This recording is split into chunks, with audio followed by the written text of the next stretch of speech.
네, 사무엘 에, 사무엘 하 15장을 보겠습니다.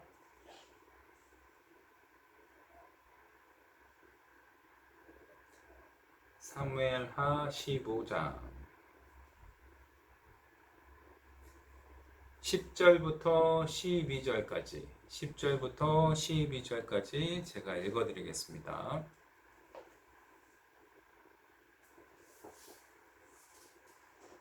이에 압살롬이 정탐을 이스라엘 모든 지파 가운데 두루 보내어 이르기를 너희는 나팔 소리를 듣거든 곧 부르기를 압살롬이 헤브론에서 왕이 되었다 하라 하니라. 그때 압살롬에게 청함을 받은 200명이 그 사기를 알지 못하고 아무 뜻 없이 예루살렘에서 저와 함께 갔으며 제사 드릴 때 압살롬이 사람을 보내어 다윗의 모사 길로 사람 아히도벨을 그 성읍 길로에서 청하여 온지라. 반역하는 일이 커가매 압살롬에게로 돌아오는 백성이 많아지니라. 네, 오늘은 이 아히도벨이란 인물을 이제 소개시켜 드리면서 또 다윗의 다윗과 비교를 해가지고 좀 설명을 드릴까 합니다. 제가 이제 이 관련 이 설교는 그 아이도벨에 관한 설교는 몇 번 했었어요. 그래서 아마 모양숙 자매님하고 이시연 자매님은 잘 알 것 같고, 이시연 자매님 기억납니까? 네, 기억난다고 합니다. 이상진 형제님은 이 아이도벨에 대해서 들으신 적 있나요? 잘 기억 안 나십니까? 혹시 하워드 형제님은, 네, 하워드 형제님은 아이도벨 잘 알고 계십니까? 예, 설교 때 들어는 봤습니다. 아, 설교 때요? 예. 아무튼, 예. 여러분들 다 모르신다고 생각하고, 예, 제가 아이도벨에 대해서 먼저 이제 간단히 좀 설명드리고, 그 다음에, 사실은 오늘이 아이도벨이 주인공이 아니라 다윗이 주인공입니다. 그래서 이 아이도벨하고 비추어서 비교해서 다윗은 어떤 점이 훌륭했는지 그 부분을 배워보도록 하겠습니다. 자, 여기 이제 방금 읽으신 부분 사무엘하 15장 10절부터 12절 이렇게 보시면 이 압살롬이 정탐을 이스라엘 모든 지파 가운데 두루 보내어 이르기를 너희는 나팔을 듣고는 곧 부르기를 압살롬이 헤브론에서 왕이 되었다라 아니라. 네. 그리고 이제 11절에 보면 그때 압살롬에게 청함을 받은 200명이 그 사기를 알지 못하고 아무 뜻 없이 예루살렘에서 저와 함께 갔으며. 네, 지금 압살롬이 반역을 시작하는 그 단계입니다. 반역을 시작하는 단계에서 이제 나팔도 부르고 헤브론에서 보통 이제 그 취임식을 하니까 거기서 나팔을 부르고 또 그러고 있는 상황이죠. 그때 이제 이 무슨 일인지 알지 못한 사람이 한 200명이 그냥 청함을 받았는데 가보니까 그런 반역의 장소였고, 그 다음에 이제 12절에 제사 드릴 때 압살롬이 사람을 보내어 다윗의 모사 길로 사람 아히도벨을 그 성읍 길로에서 청하여 온지라. 반역하는 일이 커가매 압살롬에게로 돌아오는 백성이 많아지니라. 사실 그 구약에 많은 인물들이 나오는데 아히도벨 역시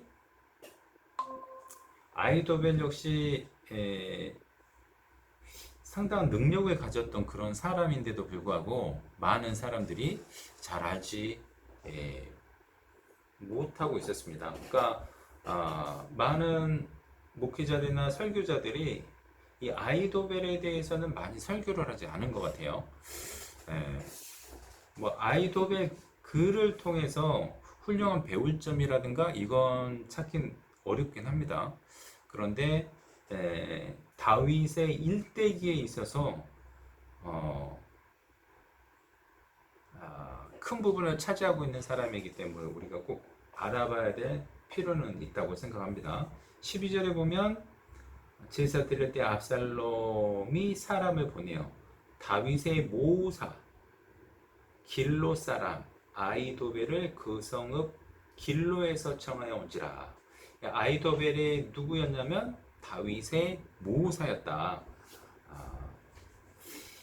모사는 그 이제 삼국지에 보면 유비의 모사는 그 마치 이제 제갈공명인 것처럼 그런 핵심적인 역할을 했던 겁니다.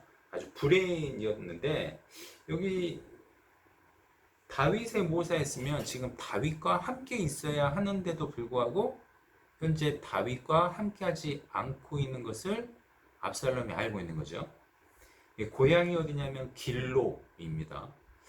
그러니까 이 아이도벨은 다윗과 함께 예루살렘 다윗성에 있지 않고 현재 길로로 돌아가 있다.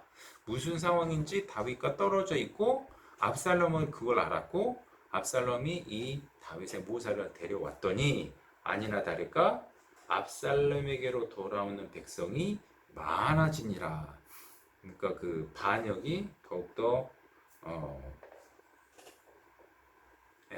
반역의 그 세력이 더 확장되는 것을 볼 수 있었습니다. 그럼 아이도벨은 어떤 사람이었는지 간단히 좀 살펴보시면 이 15장 31절에 한번 보시겠습니다. 31절에 혹이 다윗에게 고하되 압살롬과 함께 모반한 자들 가운데 아이도벨이 있나이다 하니 다윗이 가로되 여호와여 원컨대 아이도벨의 모략을 어리석게 하옵소서 하니라. 그러니까 이 압살롬의 반역을 따르는 사람이 많이 있었는데 수많은 사람 가운데 딱 한 사람을 골라가지고 거기 아이도벨도 함께 있대요. 그렇게 얘기할 정도였고 또 다윗은 그 얘기를 듣고 하나님께 기도를 했습니다. 아이도벨의 모략을 어리석게 하옵소서. 그만큼 아이도벨은 머리가 좋은 사람, 지략이 뛰어난 사람이었기 때문에 다윗조차도 어리석게 해달라고 이렇게 기도를 할 정도였습니다. 16장 23절 보시겠습니다. 16장 23절 그때 아이도벨의 베푸는 모략은 하나님께 물어받은 말씀과 일반이라. 저의 모든 모략은 다윗에게나 압살롬에게나 이와 같더라. 그러니까 아이도벨이 어떤 모략을 딱 얘기를 하면 그러니까 하나님께 물어받은 말씀과 같다고 여길 정도였어요. 우리 이효 선생님 지금 사무엘하 16장 23절 했습니다. 미안합니다. 사무엘하 16장 23절 방금 읽었습니다. 그 정도로 아이도벨은 아주 자타가 인정할 정도로 그리고 더욱 다윗과 압살롬이 모두 인정할 정도로 그의 말은 거의 하나님 말씀과 비슷하다 이렇게 이제 생각할 정도로 그 영향력 있는 사람이었기 때문에 압살롬이 그를 자기 편으로 만든 것이죠. 자, 그러면 이 아이도벨은 다윗의 모사였는데 압살롬이 반역을 하니까 다윗을 죽이는데 아이도벨이 오히려 앞장섭니다. 그 모습을 잠깐 보시겠습니다. 16장 21절에 보시면 20절부터 제가 읽어드리겠습니다. 압살롬이 아이도벨에게 이르되 너는 어떻게 행할 모략을 우리에게 가르치라. 아이도벨이 압살롬에게 이르되 왕의 아버지가 머물러 두어 궁을 지키게 한 후궁들로 더불어 동침하소서. 그리하면 왕께서 왕의 부친에 미워하는 바 됨을 온 이스라엘이 들으리니 왕과 함께 있는 모든 사람이 힘이 더욱 강하여 지리이다. 압살롬은 첫 번째 모략을 베푼 것이 후궁들 10명을 남겨놨는데 그 사람들 당신이 취하십시오 이렇게 얘기를 했습니다. 그러니까 적어도 이 상황에서는 아이도벨은 더 이상 다윗을 위할 마음이 없을 뿐만 아니라 오히려 다윗을 상당하게 곤란하게 만들고 있다는 것을 알 수 있습니다. 17장 1절부터 보겠습니다. 아이도벨이 또 압살롬에게 이르되 이제 나로 하여금 사람 1만 2천을 택하게 하소서. 오늘 밤에 내가 일어나서 다윗의 뒤를 따라 저가 고운하고 약할 때 엄습하여 저를 무섭게 한즉 저와 함께 있는 모든 백성이 도망하리니 내가 다윗 한번 쳐 죽이고 모든 백성으로 왕께 돌아오게 하리니 무리의 돌아오기는 왕의 찾는 이 사람에게 달렸음이라. 그리하면 모든 백성이 평안하리이다. 자, 두 번째 아이도벨이 베푼 모략은 자기에게 1만 2천만 많은 군대가 필요 없다. 1만 2천만 주면 얼른 가서 신속하게 다윗만 쳐 죽이고 백성은 돌아오게 하겠다. 그러니까 굉장히 좋은 모략을 베풀었습니다. 그래서 4절에 보면 압살롬과 이스라엘 장로들이 다 그 말을 옳게 여기더라 했습니다. 근데 이제 여러분이 스토리를 다 알고 계시겠습니다만 이 작전은 성공하지 못했습니다. 왜냐하면 하나님께서 개입하셔서 후세라는 사람, 일종의 다윗을 위한 이중첩자, 그러니까 일부러 압살롬 편에 남게 해서 다윗을 돕는 후세라는 사람을 남게 해서 후세가 이제 17장 7절부터 아이도벨 생각 별로 안 좋은 것 같습니다. 그냥 이스라엘 단에서부터 브엘세바까지 모든 백성을 다 모은 다음에 한꺼번에 그냥 다 쳐 들어가는 것이 더 좋을 것 같습니다. 완전히 다윗을 쫓는 사람들을 싹쓸이 하는 게 좋겠습니다. 이런 모략을 베풀거든요. 그러니까 아이도벨은 간단히 말씀드리면 신속하게 그냥 빨리 다윗만 죽이고 백성들은 돌아오게 하자. 후세는 아니다. 전 군을 다 모아가지고 전면전을 펼쳐서 그냥 다윗을 쫓는 사람들을 싹 바다에 쳐 넣어버리자. 이렇게 했는데 사람들은 어떻게 평가할지 모르지만 당시 사람들은 후세 모략이 더 낫다. 이렇게 얘기를 했는데 하나님이 개입하셨다고 성경에는 이제 기록되어 있습니다. 17장 14절에 돼 있죠. 17장 14절만 제가 읽어보겠습니다. 압살롬과 온 이스라엘 사람이 이르되 아렉 사람 후세의 모략은 아이도벨의 모략보다 나았다니 이는 여호와께서 압살롬에게 화를 내리려 하사 아이도벨에게 좋은 모략을 파하기로 작정하셨음이더라. 그러니까 아이도벨이 냈던 게 좋은 건 맞는데 하나님께서 개입하셔서 그게 사람들 귀에는 안 좋게 들린 것처럼 한 거죠. 그리고 후세에 그 모략을 좋게 하게 만든 겁니다. 그래서 결국은 어떻게 됐습니까? 후세 모략대로 사람을 모으다 보니까 시간을 이제 많이 갖게 되었고 결국엔 그렇게 해서 이제 다윗을 쳐들어갔지만 압살롬은 이제 그 상수리 나무까지 머리가 무성했잖아요. 머리가 무성. 이상진 형제님 갑자기 생각납니다. 부러웠는데 압살롬이 머리가 머리가 굉장히 이제 무성했다고 돼 있고 그 다음에 잘생겼다고 돼 있습니다. 이상진 형제님. 그래서 그 머리가 상수리 나무에 걸려가지고 대롱대롱 있을 때 요압에게 이제 죽임을 당합니다. 그래서 결국 이렇게 죽임을 당하는데 그럼 아이도벨이 누구냐?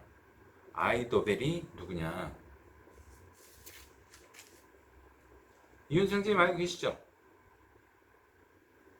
잘 모르십니까? 자, 아이도벨의 그 신분이 누군지 23장을 보도록 하겠습니다. 사무엘하 23장.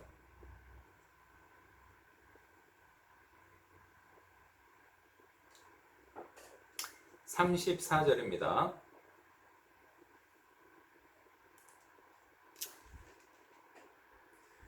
여기 23장 후반부에는 다윗의 용사들에 대해서 쫙 설명을 하고 있어요. 일일이 소개를 하고 있습니다. 다윗의 용사들이 누구였는지.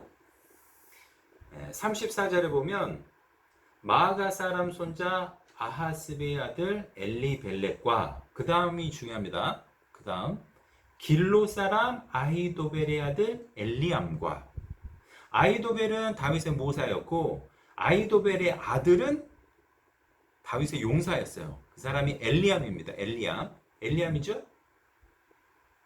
자, 사무엘하 11장 앞으로 가보겠습니다. 11장.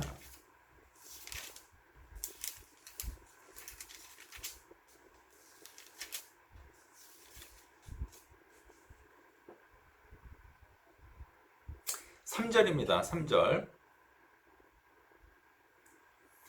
3절. 다윗이 보내어 그 여인을 알아보게 하였더니 고하되 그는 누구의 딸? 엘리암의 딸이요 햇사람 우리아의 아내 밧세바가 아니니까. 그러니까 밧세바는 누구 딸이냐면요 엘리암의 딸이고 엘리암의 아버지는 아히도벨인 거예요. 네. 그래서 아히도벨의 손녀가 바로 밧세바였습니다. 그리고 손녀 사위가 우리아였고, 자 이제 생각해 보시죠. 앞서 다윗의 모사임에도 불구하고 왜 다윗에게 옆에 붙어 있지 않고 길로로 갔을까? 길로로 돌아갔을까? 이제 답이 나오시죠. 어느 날 자기는 열심히 다윗을 위해서 모략을 베풀기도 하고 돕고 있었는데 다윗이 자기 손녀딸, 그럼 결혼한 손녀딸을 강간을 하고 그 다음에 자기 손녀 사위를 죽이는 것을 옆에서 본 겁니다. 뭐 마음이 얼마나 괴로웠을까요? 여러분이 그 입장이라면 어떻게 했을 것 같습니까? 그래서 이 아히도벨은 이제 모사 그만한다. 다윗을 떠났고 길로로 돌아가 있었던 겁니다. 근데 그것을 잘 이용했던 사람이 누굽니까? 압살롬. 압살롬은 야 지금 딱 이용하기 좋다. 다윗에게 악감정을 갖고 있고 그리고 머리도 좋고 사람들한테 인정도 받고 그래서 딱 가져왔던 겁니다. 데려와서 자기 편으로 만들었더니 아니나 다를까 그렇게 잘 좋았습니다. 근데 이 사람은 머리가 너무 좋았기 때문에요. 아까 압살롬이 베푼 모략이 있었고 후세가 베푼 모략이 있었는데 후세 말을 들었잖아요. 이 아히도벨은 바로 알았어요. 뭘 알았을까요? 안 될 거다. 그리고 아히도벨은 어떻게 했습니까? 17장 보시죠. 17장 23절입니다. 23절. 아히도벨이 자기 모략이 시행되지 못함을 보고 나귀의 안장을 지우고 떠나 고향으로 돌아가서 자기 집에 이르러 집을 정리하고 스스로 목매어 죽음에 그 아비묘의 장사되니라. 이 사람은 다 훤히 보였던 거예요. 아, 이거 뻔히 안 되겠구나. 그래서 스스로 목을 매서 죽는 길을 택했습니다. 안타깝죠. 사실 아히도벨은 그렇게 나쁜 사람 아니었거든요. 그러니까 하나님의 기름 부름 받은 자 다윗을 그렇게 옆에서 열심히 도왔던 사람인데 그리고 어떻게 보면 피해자 가족인데 압살롬의 반역에 잠시 가담했다가 스스로 생을 마감하는 그런 불행한 결론을 맺고 말았습니다. 자, 이 아히도벨은 이제 우리 이제 하워드 형제님은 다른 곳에서 어떻게 설교를 들었는지 모르겠는데 저는 이 아히도벨의 이 얘기를 맨 처음에 알고 나서 이 아히도벨을 통해서 우리가 뭘 배워야 될까 생각을 해봤습니다. 여러분 뭘 것 같습니까? 내가 아히도벨의 입장이라면 나라도 그렇게 했을 것 같다. 아니면 더 했을 수도 있을 것 같다. 이런 생각이 드는데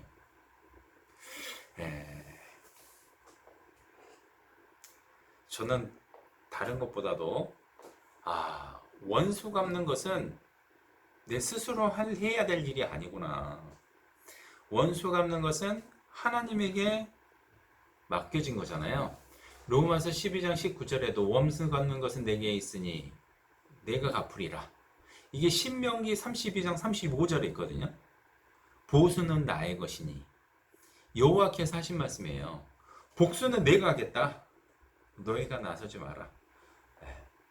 우리 복수를 우리한테 맡기신 것이 아니고 하나님이 시키시면, 예를 들면 이스라엘 민족에게 해를 가했던 아말렉, 하나님께서는 사울을 들어가지고 그들을 쳐라. 그러면 이제 치면 되는 겁니다.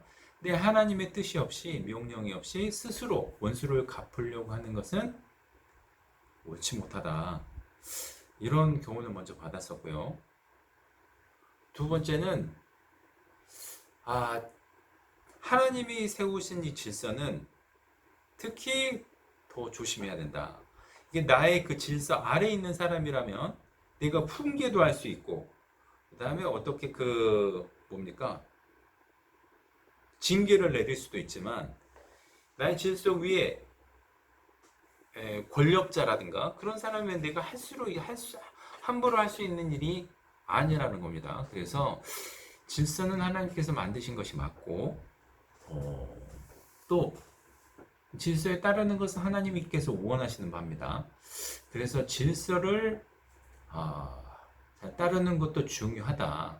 그리고 모든 권세는 하나님께로 나는 것이기 때문에 일단 그 권세에 순복하는 것은 맞다. 물론 잘못됐다고 얘기할 필요는 있겠죠. 그런 얘기는 할 수 있을지 모르지만 아마 아이도벨도 그런 아무 말 없이 다윗을 떠났을지, 질책을 하고 떠났을지는 모르겠습니다. 근데 이제 문제는 분명히 다윗은 하나님께 기름 부음 받은 자였는데 그것을 알고도 자기가 원수를 갚으려고 했고, 또 자기가 모시던 왕이었는데 그 일을 스스로 하려고 했다는 그 점은 문제가 맞습니다.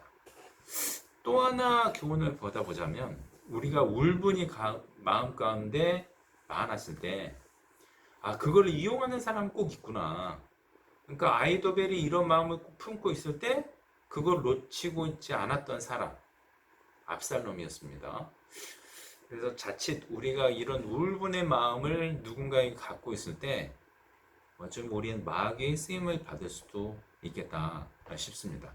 그래서 이런 교훈을 받아볼 수 있는데, 제가 이제 아이도벨의 말씀을 오늘 선택한 이유가 있는데, 제가 한 번은 우리 이제 교자는 형제 자매님들께 말씀을 드리고 싶었습니다. 어떤 거냐면, 우리가 이제 대침에 아직까지 몸 담고 계신 분도 계시지만, 대침이 잘못됐다고 여기고 있는 분도 많고, 가끔 이제 대침에 대해서 서운함을 넘어서 매우 나쁜 감정, 안 좋은, 그러니까 마치 그 피해를 보신 분, 그러니까 피해를 어떤 식으로든지 피해를 받았다고 생각하시는 분도 많이 계신 것 같아요.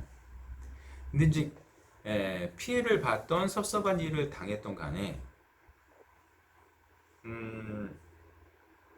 그 대침 바로 세우기라는 그 카페에 보면, 그러니까 다양한 분들이 거기에 와서 이제 글을 올리고든 하는데, 어떤 분들은 굉장히 그 극단적, 레디칼, 그러니까 굉장히 저기 뭐라고 단어가 잘 이제 표현이 안 되는데, 아무튼 좀 급진적으로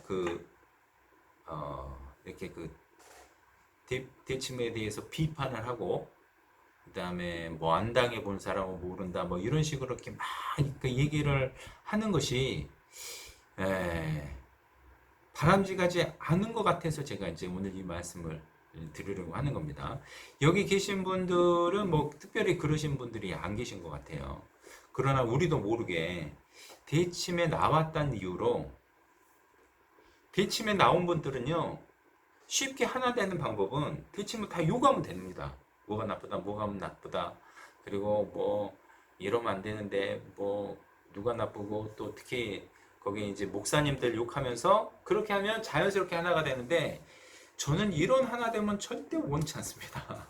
그런 것은 또 하나님께서 기뻐하실 것 같지도 않고. 자, 보세요. 다윗이 잘못했습니다. 분명히 잘못했잖아요. 그러니까 다윗 일생에서 정말 큰 오점이에요. 살인을 했고, 그 다음에 그 아내를 취했고, 물론 이제 아내를 취한 것이 먼저지만 그 죄를 감추기 위해서 또 살인까지 갔고, 이건 정말 파렴치한 짓이거든요. 근데 피해자의 가족이라면 더욱 아이도벨과 같은 마음이 들지 않겠습니까?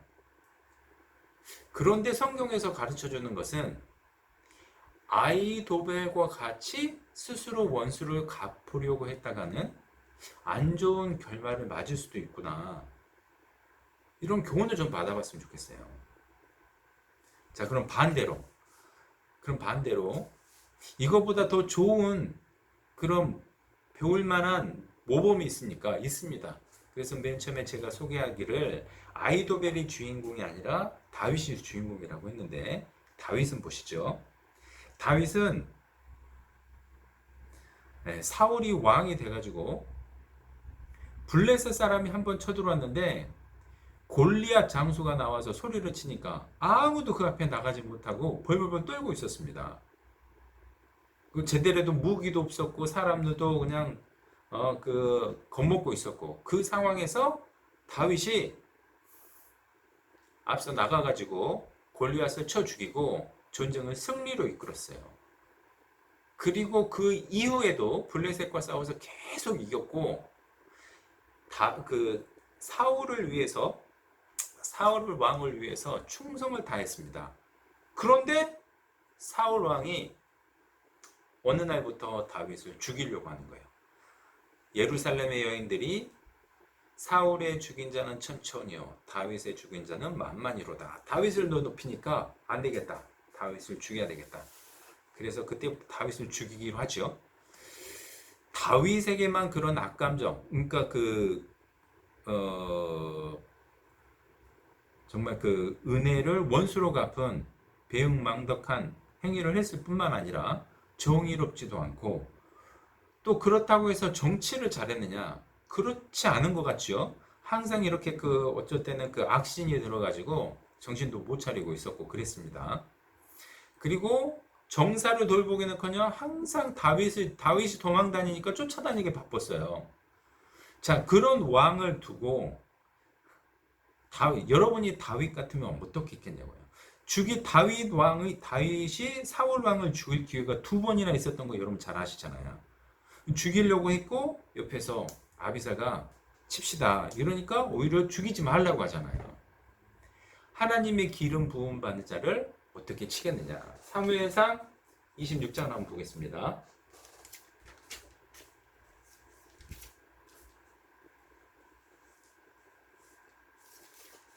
사무엘상 26장 32절입니다. 죄송합니다. 사무엘 16장 8절입니다. 8절.